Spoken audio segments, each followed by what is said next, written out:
Hello বন্ধুরা, good morning. দেখো, রোজকার মতন তো আজকে সকালবেলায় রান্নাঘরে চলে এসেছি।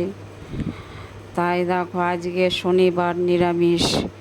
তা আজকে কি রান্না করেছি দেখো, পটল ভাজা করেছি, উচ্ছে কুমড়ো ভাজা করেছি, আর তোমার গিয়ে মুগ ডালের মধ্যে তোমার গিয়ে বরবটি, ঝিঙ্গে, কারকল এই সমস্ত দিয়ে জিরে তেজপাতা ফোড়ন দিয়ে মুগ ডাল করেছি, একদম তেল ছাড়া।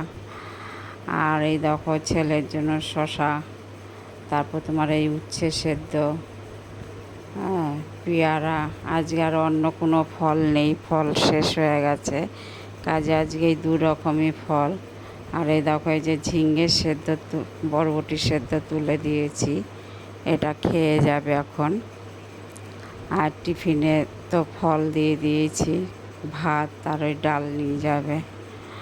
তা আজকে বন্ধুরা শনিবার, আজকে আর বেশি কিছু করিনি, আজকে এই রান্না করেছি। তা আমাদের দুপুরবেলাও আজকে আমি এই দিয়ে আমাদের খাওয়া হবে। তা বন্ধুরা, তোমাদের যদি ভালো লাগে এই রান্না দেখে, তাহলে তোমরা আমাকে কমেন্ট করে জানিও। টাটা।